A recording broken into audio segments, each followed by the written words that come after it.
Bien, bueno, pues nada, ya estamos aquí en la postertulia. Aquí Bueno, estamos. pues a ver, tenemos aquí a dos personas, no sé si entra alguien más. Vamos a darles paso. A Guillermo, me parece, ¿verdad? Guillermo Holgado. Muy buenas. Hola, ¿qué tal? Buenas noches. Muy buenas, ¿qué tal? Buenas noches. Muy bien. Yo quería preguntaros, cuando sacas el barco del agua, ¿los pernos hay que apretarlos de vez en cuando? No. Yo ¿No? creo que si el barco no, si no veis que tengas una entrada de agua y por fuera la orza se ve bien, que no tiene ninguna filtración ni nada, no debes de tocarlo. Sí, lo que antes se nos ha quedado un poco es si los pernos son de barcos antiguos que están laminados, ahí a lo mejor sí habría que revisar un poco de quitar el laminado ese y ver el perno cómo está. Que los barcos antiguos se laminaba para que no hubiera entradas de agua, pero en un barco normal que ves los pernos y las tuercas, si no tienes entrada de agua, yo no tocaría nada. Vale, es que nos dijo uno de los técnicos que están en el puerto de Mazagón que eso cada 5 años hay que apretarlo. Bueno, no tengo ni idea, por eso os pregunto.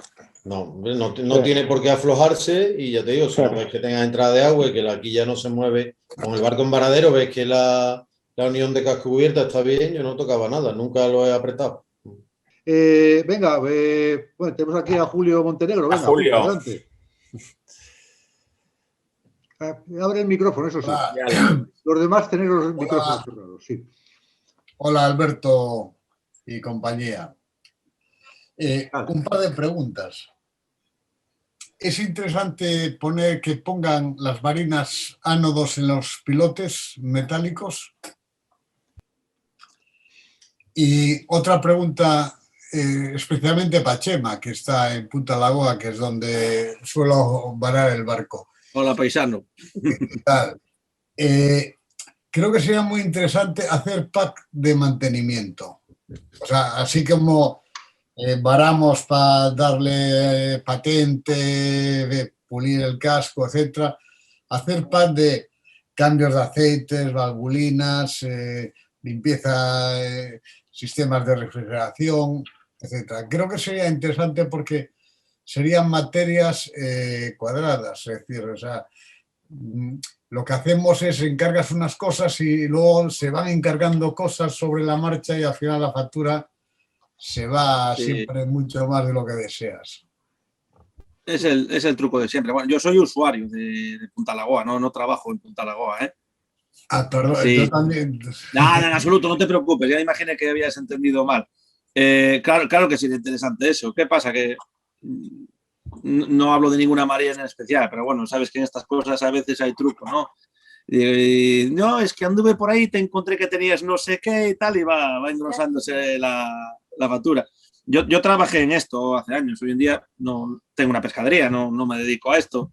Y también pasaba el caso al revés, ¿no? Estabas como trabajador en un barco como los vuestros y el armador estabas ahí y te decía, pues mi mujer le dije yo un día, ahora no empiezan los yaques. Y dice, ¿ya qué es un yaque? Te decía el tío, ya que estás aquí me podías ver la escotilla que me mete agua, ya que estás aquí me podías... También está el caso al revés. Y luego referente a lo de los pilotes, no conseguirías nada. Si anodizas los pilotes, lo que vas a conseguir es que duren más los pilotes, pero en cuanto a tu barco no te van a consumir, no te van a consumir más. Es lo que vas a conseguir.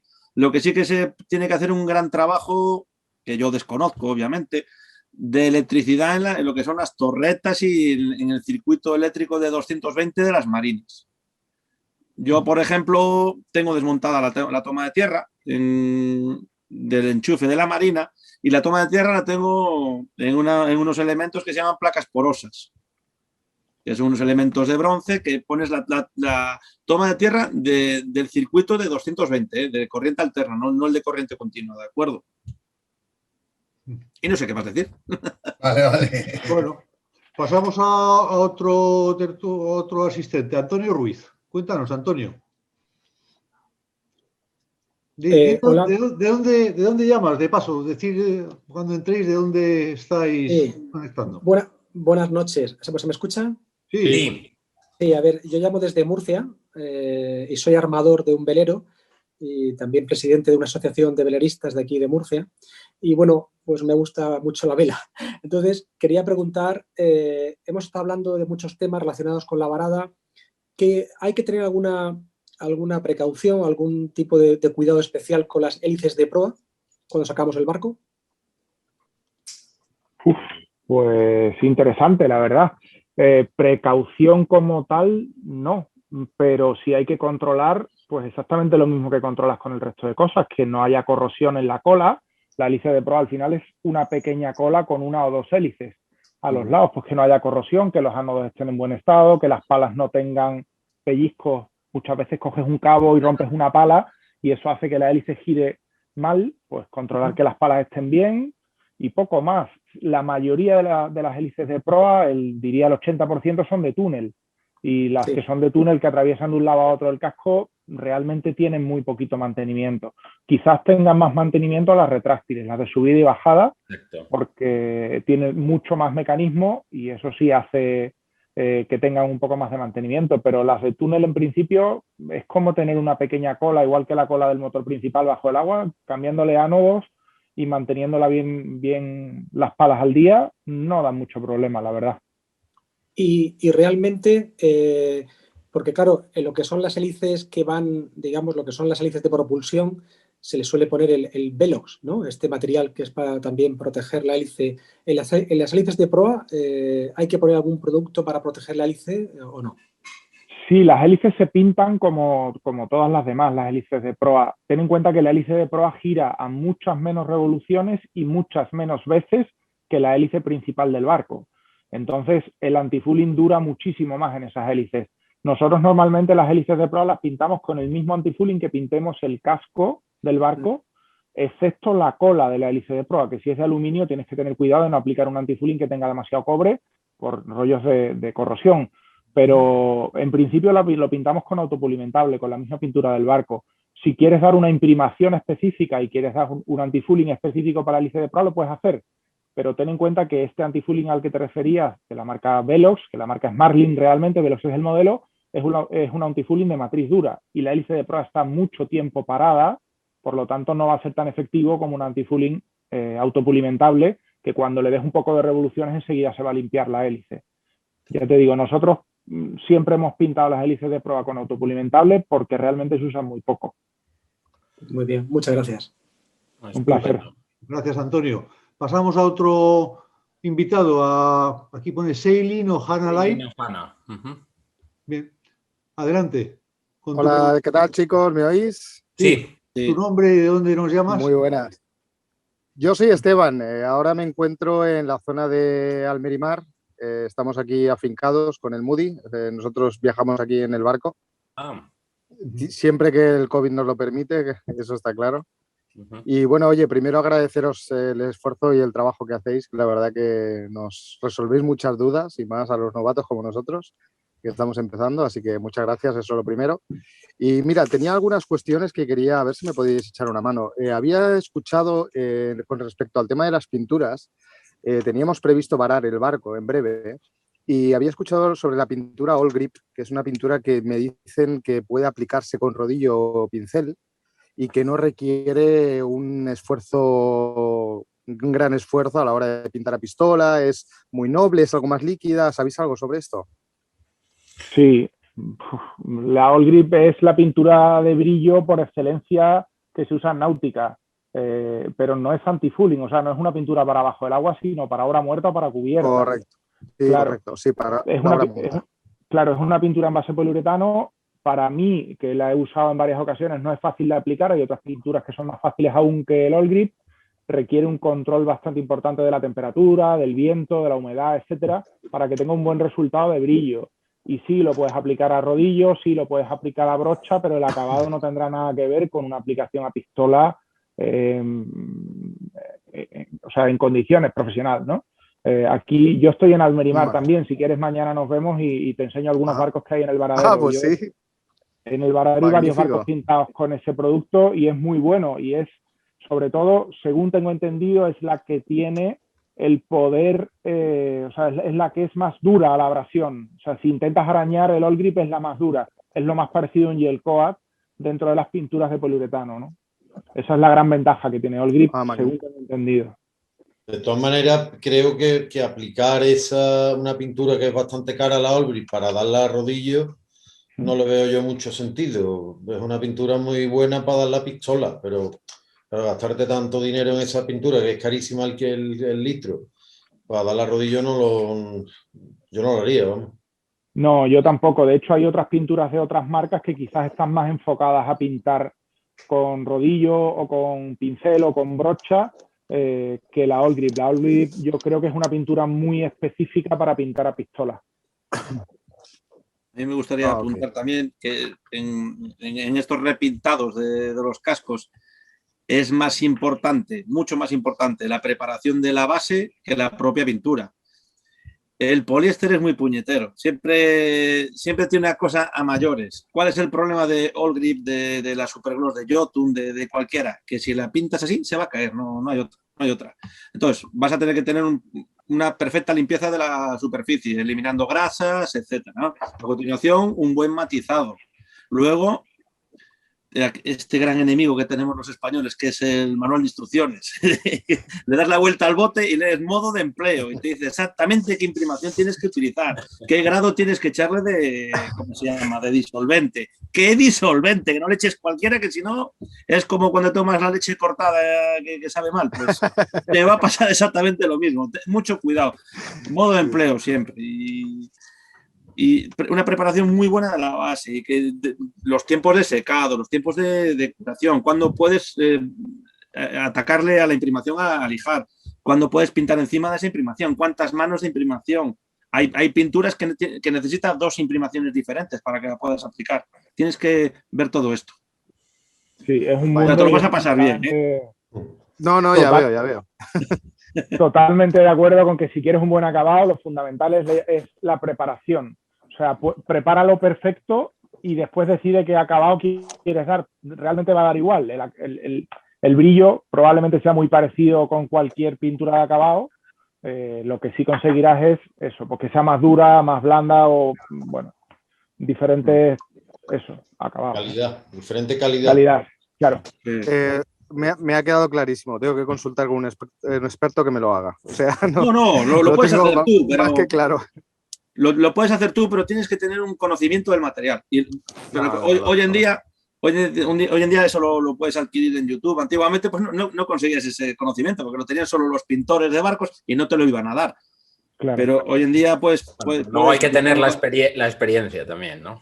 Obviamente, no te va a quedar. Yo tampoco soy pintor, ¿eh? Yo no te voy a dejar un barco como un pintor. Pues que el zapatero tus zapatos, pero oye, tienes un barco que eres un poquito manitas y le puedes dar un toquecillo así. Hombre, si tienes un barco que vale 2 millones de euros, no lo vas a pintar a rodillo, obviamente. No creo. Eso es dejar un barco, dejarlo bien, dejarlo limpito y dejarlo bonito. Eso sí que lo puedes hacer.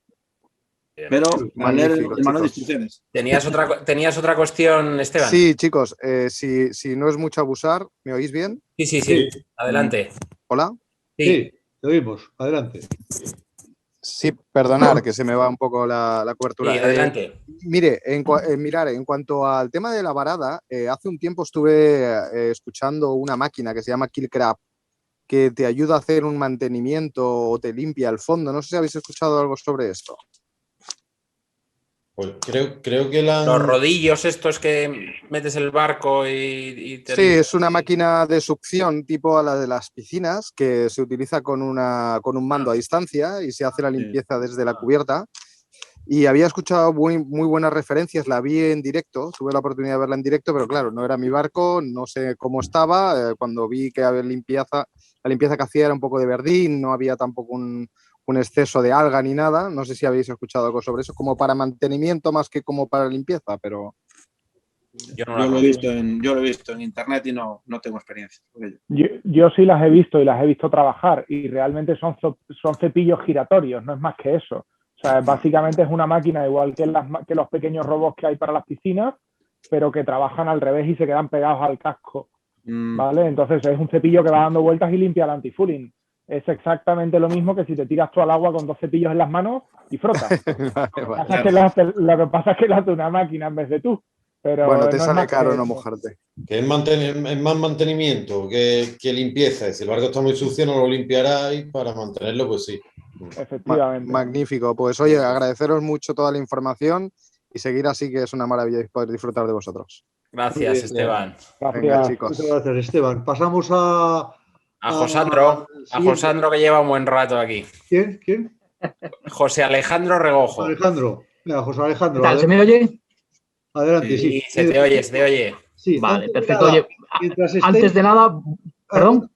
Una cosa solamente, los que permanezcáis en la tertulia, dejar encendida la cámara o si no tenemos que apagarla, si tenemos que quitaros. Bueno, lo digo, Esteban, si quieres seguir, pues deja encendida la cámara. Sí, Y bueno, no. Ángel Figueiredo, que acaba de entrar, pues allá no está, ha salido el sol. Bueno, adelante, José Ángel. Bueno, buenas tardes y sobre todo muchas gracias por vuestras aportaciones, que son de mucho valor, sobre todo viniendo de gente con tanta experiencia como vosotros. Mira, tenía 2 o 3 preguntas.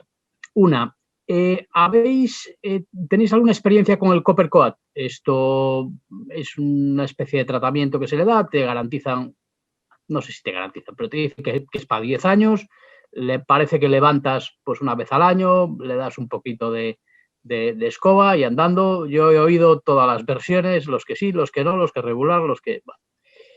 luego, el Sonny Hall. El Sonny Hall es el chisme este de ondas, Ultrasonido. ultrasonidos que junto con el Copper Coat pues hace que haya gente pues que sea muy defensora de esto y dice que bueno, pues que le va muy bien y tal y cual. Y luego una última pregunta. Bueno, he visto un comentario mientras estabais en YouTube, en el canal, de alguien que decía que si metías una patente con mucho cobre, te cargabas los cables eléctricos del barco. Me pareció un poquito curioso, no sé, no lo tengo claro, ¿no? ¿Qué opináis vosotros? Y luego la última es que decíamos antes, no, es que si tienes un barco de acero al lado del tuyo y no lo tiene bien con buenos ánodos, pues se termina comiendo el tuyo. Y esto no pasa lo mismo con las pontonas del puerto, entonces, porque al final una pontona, la columna de hierro es lo mismo que un barco de hierro, no hay mucha diferencia. ¿Me podéis aclarar estas cosas? Sé que son muchas, pero bueno, muchas gracias. Esta patente a la que te refieres, trabajé hace muchos años con ella y sí, funciona, pero tampoco... Es una patente que va a una base que se cobre en polvo, ¿no? Y una resina de epoxi, tienes que aplicarlo con unos porcentajes y tal. De hecho, en el astillero también tuvimos esa patente que se aplicaba en el molde y salía el barco de astillero con el cobre dentro de... Sí, sí. Creo que funciona, pero también entiendo que es una patente muy cara. Muy caro, 2.500 euros un barco de 40 pies, más o menos. Es decir, sí, es una apuesta cara. O funciona o es una ruina. Vamos. Funciona sí funciona, hasta que se le vaya el cobre.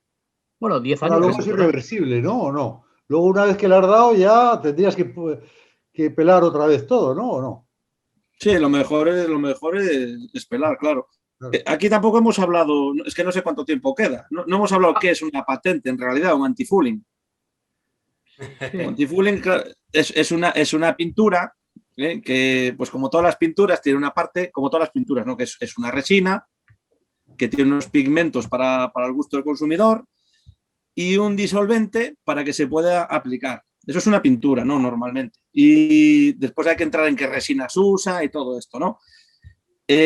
Además, va a tener un elemento que es biocida, que es el tema que tiene la patente.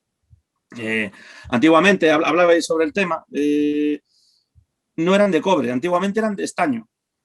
Las patentes eran de estaño. Entonces, pues nuestros abuelos, nuestros padres decían, estas patentes no valen para nada las de hoy en día. Lo que aplicaba yo, claro, porque con estaños no se pegaban nada.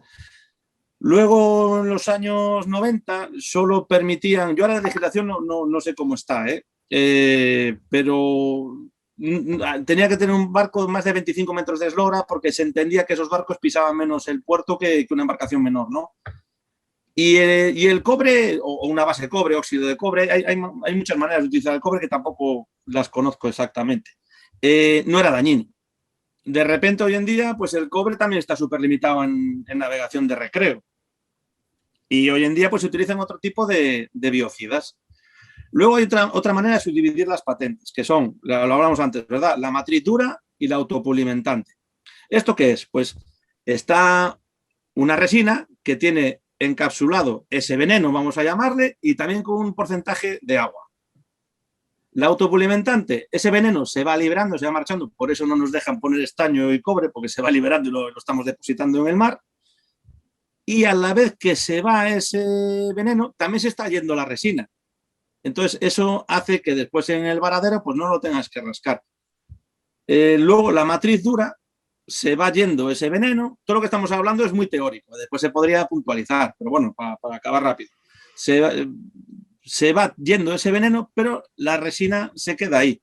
Y luego pues tendríamos que rascarla, porque la patente no se puede lijar. Estas patentes normales no se pueden lijar, se pueden rascar. Luego tiene un contenido de agua, no se pueden rascar. Y luego, como creo que lo decías tú, ¿no, Jaime? Que luego están las patentes de silicona, que eso lo que ofrece es una antiadherencia, no tiene veneno, simplemente es que tiene un porcentaje altísimo de agua y debido a la calidad del componente hace que las algas y los bichitos, el caracolillo, los percebes, los mejillones, pues no sean capaces de agarrarse porque se resbalan.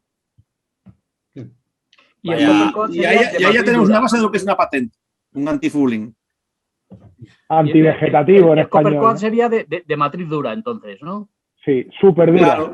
Claro. Superdura, y la resina es una resina base epoxi.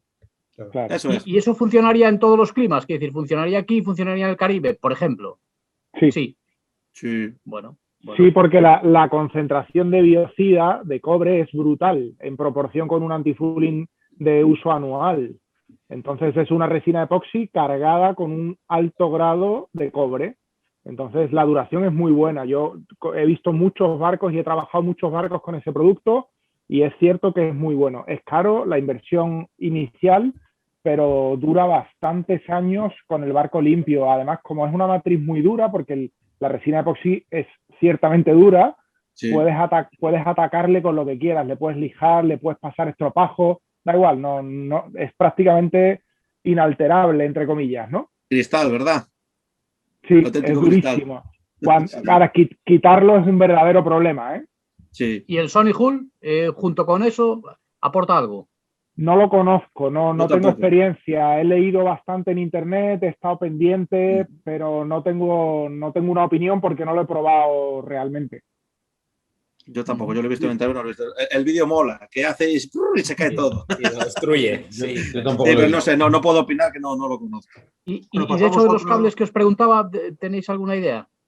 Nada, eso no te pasa absolutamente nada. No pasa absolutamente nada. Tú estás hablando de acción galvánica, ¿verdad? Sí, claro. Tienes que tener un contacto directo. Así no va a ser. No te va a pasar eso.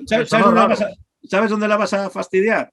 Si pintas el eje, si pintas los, ¿cómo se llama? La hélice. La cola ya que es aluminio, ¿verdad? El sail drive, este tipo de cosas. Ahí es donde la vas a liar. Pero si estás pintando poliéster o madera, no tienes problema. Cuidado con barcos de acero y de aluminio. Eso... Hay que tener mucho cuidado. Hay que tener mucho cuidado y la gente normalmente lo pasa totalmente desapercibido con los ejes de los timones y los casquillos inferiores de los timones, que son de aluminio. Y pintamos el fondo con antifouling y lo pintamos y rellenamos todos los huecos con antifouling para que no entren los escaramujos, pero realmente no se debe pintar el aluminio con un antifouling normal que no sea para aluminio, porque al final la corrosión galvánica aparece. Y después de años sacas el timón y ves que el eje del timón está lleno pues de pequeños cráteres de corrosión. Coño, ¿por qué me ha pasado esto? Con perdón. Pues al final porque llevas 15 años pintando el barco con un antifouling de cobre que no es apto para el aluminio, ¿no? Claro. Eso es el peor enemigo del español, el manual de instrucciones. Ya lo decías antes. Bueno, pasamos a otra pregunta, pasamos a otro invitado, a Juan Ramón Llor. Adelante. No Juan se te Ramón, oye, Juan no Ramón. te oímos, ¿eh? A ver. Tu perro es muy guapo, pero no te oímos. Bueno, mientras solucionas los problemas de audio... No te oímos, no sé por qué. No sé. Porque Bueno. tiene el micro apagado. No, ahora lo tienes apagado, pero bueno, pasamos. A ver, aquí tenemos otra persona. Veiga. Veiga, pone aquí. No sé cuál es tu nombre, adelante. Libera el micrófono. Perdón, ahora. Hola, buenas. Adelante. Buenas tardes. Mira, yo te llamo desde Vigo y quería dar mi punto de vista. ¿Cuál es tu nombre? Manuel Veiga. Manuel Veiga. Yo quería dar mi punto de vista desde el lado de un directivo de club, que yo creo que daría para una tertulia hablar de los sufridos directivos de los clubes náuticos, que a veces tenemos que tragar sapos, carros y carretas con socios, usuarios, autoridades portuarias, etcétera. Y yo quería primero felicitaros por este canal. Lo descubrí relativamente hace poco tiempo y la verdad que estoy enganchado en él. Y quería comentar lo que se comentó hoy en la tertulia, que es sobre el tema de las varadas, que mucha gente no está muy de acuerdo en que no se permita a usuarios, si no es un armador, acceder a los varaderos. Yo quería recordar simplemente que los varaderos es una zona de trabajo como cualquier otra empresa. Yo soy directivo de un club, repito, de la Ría de Vigo, cerca de astilleros, y os puedo asegurar que aquí nadie entra en un astillero alegremente como se entra en un varadero, en chancletas, bañador, a trabajar en un barco. Nosotros, a nuestros empleados nos exigen EPIs, ahora que está muy de moda esa palabra por el tema sanitario, en el que tienes que llevar botas de seguridad, gafas, casco, guantes y de todo. O sea que es lógico y natural que no se permita, y con el tipo va a ser así, que no se permita, salvo al armador, que sí se le permite, pero bueno, dentro de un orden, salvo al armador, que no se le permita al amigo, al cuñado del patrón, hacer este tipo de trabajos. Porque si hay un accidente, el responsable es el club y los directivos son los primeros que van al juzgado a tener que declarar por qué se permitió o qué medidas de seguridad se utilizan. Ten en cuenta que aquí se utilizan pesos de suspensión. Nosotros tenemos una grúa, tenemos un travel, pero son pesos de 12 toneladas. Los carros de varada hay que desplazarlos. Hay un fenwis, hay maquinaria pesada y eso tiene que entenderlo el socio, el usuario, de que no se puede permitir o no se debía permitir el que trabaje gente ajena a una empresa. Yo he visto auténticas barbaridades, como usuarios metían el coche en la rampa de varada para conectar la batería del coche a la batería del barco porque no lo encendía. Esto no se puede permitir. Así hubo y hay accidentes tan graves, porque realmente, insisto, en una zona de trabajo, como es un varadero, tienen que ser o profesionales o bien un armador que sepa bien lo que hace, no ir cualquiera. Simplemente quería dejar mi opinión. E insisto que sería un buen tema un día hacer una tertulia con los sufridos directivos que padecemos pues muchas vicisitudes en gestionar clubs, que al fin y al cabo lo hacemos sin afán de lucro. Somos socios, somos también usuarios, que una parte de nuestra vida pues nos ocupamos a gestionar un poco el club, que al final te da más disgustos que alegrías. Era simplemente dejar... Tomamos buena nota. Tomamos nota y mucho ánimo en esa gestión. Vale. Va a hacer falta, muchas gracias. Muy bien, pues muchas gracias, Manuel. Juan Ramón, ¿has solucionado tus problemas de audio o no? Vamos a ver, ¿ahora me escuchas? No, sí. Alto y claro, ahora sí. Adelante. ¿Desde dónde nos llamas? Llamo desde Cartagena. Cartagena, ¿no? Cartagena, sí. ¿De Murcia? Bueno, es que me he incorporado tarde. Cartagena de Murcia, ¿no? Claro, una sí. Ya. Lo entiendo. Adelante, bueno, adelante, que me he incorporado tarde. ¿De osmosis habéis hablado? No. Pues mira, muy la por verdad encima. que no hemos hablado de osmosis, es verdad. Por encima. Pues era un tema que me interesaba porque tengo varias dudas al respecto. Pues la más importante, ya sé que sois profesionales del varadero, es que todo el mundo dice que hay que dejar el barco secar varios meses y después hay un aparato para medir la humedad que queda en el casco, sí, para que pura quede bien. Sí. Sin embargo, he leído a otras personas, que tengo aquí el nombre, un tal Agustín León Ibáñez, creo que es de Tenerife o algo así, que dice que eso es una barbaridad. Este señor es presidente de Pronáutica, quiero decir que debe también saber. ¿Qué decís? ¿Hay que secar varios meses hasta que quede bien seco antes de repararlo? Hombre, no es cuestión de varios meses, perdón. No es cuestión de varios meses, es cuestión de conseguir un grado de humedad suficientemente bajo para que tenga adherencia al tratamiento. Claro. Yo creo que eso lo resume todo. Claro. Yo lo que podría decir, tienes toda la razón, pero que a veces también se hacen tratamientos antiosmosis que no son necesarios, que con una poquita cosa que aparece por ahí tampoco hay que ponerse a pelar por el barco, hay que valorarlo. Y después el modo de empleo, manual de instrucciones, todo este tipo de materiales te va a decir qué grado de humedad soporta para que tenga adherencia. Y la osmosis pues sí que existe y va a seguir existiendo. Y cuando está en un grado muy alto, el problema que tiene es que va deslaminando de las capas. La osmosis es la entrada de agua en líquidos semipermeables, ¿no? Dicen en física, que de física no creéis que controlo mucho más que esto, y va a llegar un momento que va a romper, va a deslaminar todas estas fibras y puede llegar hasta arriba, o por lo menos romper la estructura que hace la resina de poliéster y la fibra de vidrio. Yo sé que no hay ningún barco que se haya hundido por culpa de la osmosis. No te yo creo, no voy a estar de acuerdo contigo, porque yo ya he visto barcos perforados. La construcción en sándwich, no sé si conoces, sí. Hay la construcción monolítica, ¿verdad? Que es todo del mismo material, en este caso es todo poliéster, y hay el sándwich. El sándwich simplemente es un material, otro material y después otro material por aquí. Por eso se llama sándwich, que parece un bocadillo. En sándwich la primera capa es muy finita. Sobre todo va a pasar esto en barcos de vela. En barcos de motor no se puede porque no ofrece una consistencia suficiente. Pues vas a tener poliéster, por ejemplo, luego madera de balso a PVC o el nido de abeja que está muy de moda. Pues en sándwich mucho cuidado con la osmosis, ¿eh?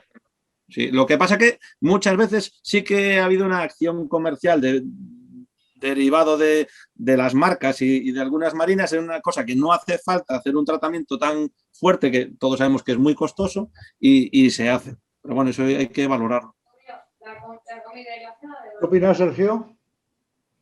Pues yo creo que lógicamente si no dejas secar el barco, pues la pintura que vayas a dar no te va a pegar. No, pero sí, es que el problema no es que no pegue la pintura, el problema es que hayas curado adecuadamente ese plástico, que no quede humedad por dentro, y aunque tú por fuera lo tengas limpio, pero dentro de un año vas a tener otra vez la burbuja. Sí, correcto. Bueno, que si tú no dejas secar el agua que haya dentro de las burbujas normalmente a lo mejor se suelen, si lo granallas, pues las rompes y después tienes que enmasillar todo. A lo mejor si tienes muy poca osmosis, se te va a quedar un poco de agua ahí dentro, que la pintura que vas a dar, lo que estás poniendo es una piel encima de esa parte del barco que no está seca. No estás curando la osmosis, es que no la has dejado curar. Una cosa es curarla, que es dejarlo secar, y otra cosa es evitar que vuelva a mojarse. Con el epoxi que le vayas a dar, lo que evitas es que se vuelva a mojar. Y la forma de curarla es dejarla secar, no hay otra. Dejarlo secar. No hay otra forma de curarla. Y para que seque, para que se pueda producir ese secado, hay que hacer antes un pelado. La obra viva, igual que la obra muerta, el casco, la primera capa que tiene es gel coat, que es un poquito más impermeable que la resina de poliéster normal. Entonces, ¿qué hay que hacer? Es como si quieres que te entre el agua con un chubasquero puesto. Pues no, si quieres mojarte te tienes que sacar el chubasquero, ¿no? Entonces, se pela y con estos medidores de humedad hay que esperar hasta que tengas el grado de humedad en la pieza que deja el fabricante. ¿Y por qué dices meses? Porque claro, si lo tenemos en medio de una explanada, ¿no? Y en invierno, por ejemplo en Galicia, está lloviendo un montón, pues eso no está siendo un tiempo útil, está lloviendo y se está mojando. Pero si estás en una nave que está climatizada, por ejemplo, ese tiempo va a ser pues muy inferior, depende de donde lo hagas. Por eso es así totalmente, que no es cuestión de tiempo, depende del tiempo cómo tengas o dónde tengas el barco. Meter deshumidificadores dentro también hace que se seque bastante. Si metes unos deshumidificadores dentro del barco, en sitios que sean muy húmedos, pues también te ayudan a secar un poco. Que por dentro está el barco seco, lógicamente. No, aquí no hay la temperatura, claro. En Cartagena... Bueno, tienes un buen sitio para trabajar, por ejemplo. Cartagena es un buen sitio. Sí. Vigo no tanto. Bueno, yo creo que gracias, vamos ahora a nuestro último invitado y vamos finalizando, que ya son las 10. Sí, ya empiezan a sonar las tripas ya. Charlie, con tu pregunta. Casi esperando aquí como un campeón. Abre el micrófono, eso sí, porque si no, ¿de dónde nos llamas también?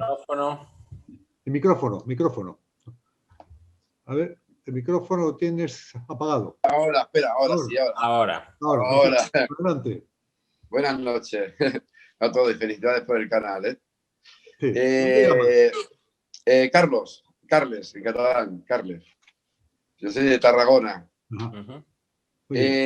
A ver, yo tengo un velero, un West Wind, un 35, bueno, es que en realidad es un 38, y tiene la orza metálica, y tengo, bueno, le hicieron el tratamiento de anti-osmosis y toda la historia, y bueno, eso quedó bien, pero la orza, al ser metálica, está con la electrolisis muy deteriorada, ¿vaya? Es decir, ¿qué puedo hacer para evitar que la electrolisis en la orza?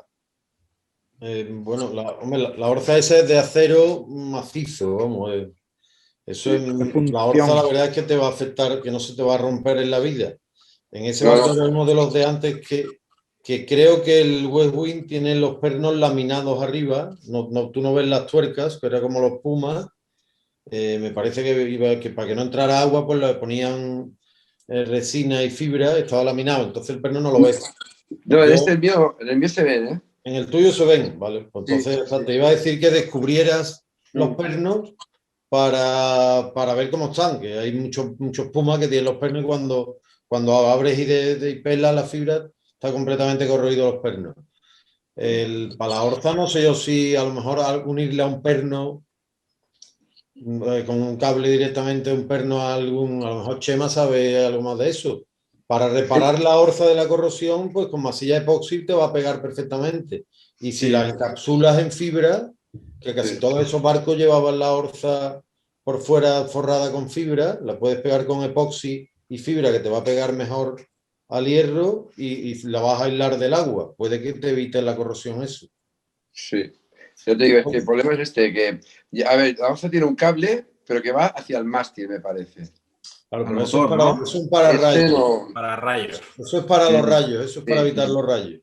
Los Puma y los Norwind casi todos traían las orzas, como son de hierro y el hierro tiene más corrosión, el plomo no tiene nada, le ponen un par de capas o 3 capas de fibra por fuera. Antes lo hacían con resina de poliéster y se suele despegar del acero, pero si lo hace con resina de epoxi, si está bien limpio el acero, puede que te agarre bien.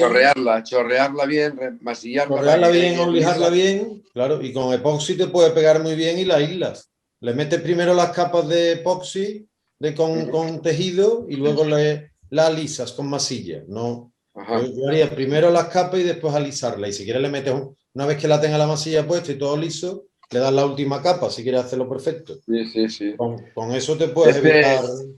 Esto lo estamos restaurando. Es decir, bueno, ya hace años que lo tengo. Mira, justamente he sacado el motor y estamos haciendo un motor nuevo, un Nissan LD20. Un barco bonito, un barco bueno. Y además es hermana de Pepa Bandera. Que bueno, ya sabes tú, el Oriol y el Sergi que pasaban por Cabo de Horno y todo aquí. Sí, y además el mástil es también igual. Es digamos, que yo lo miraba y digo, ostras, pero es que le falta mástil a este barco, es decir, le falta un metro y medio. Y es porque se ve que, bueno, antiguamente, no sé, para el Atlántico o por ahí, le bajaban el palo, vaya, el mástil, no sé. Pues nada, pues muchas gracias. Pues nada, gracias a ti, Charlie. Bueno, pues nada, yo creo que hemos cumplido, ¿no? Somos campeones todos. Muy bien. Muy bien. Buenas noches. Sí, pues muchas gracias a los asistentes a esta postertulia por vuestras preguntas y gracias a vosotros, a Jaime, Sergio, Chema, un placer. Y Lorenzo, por supuesto. Igualmente. Igualmente. Y nada, pues nos vemos en la siguiente. ¿De acuerdo? Así que nada. Gracias. Chao. Gracias. Muchas gracias a todos. Hasta luego. Chao. Adiós.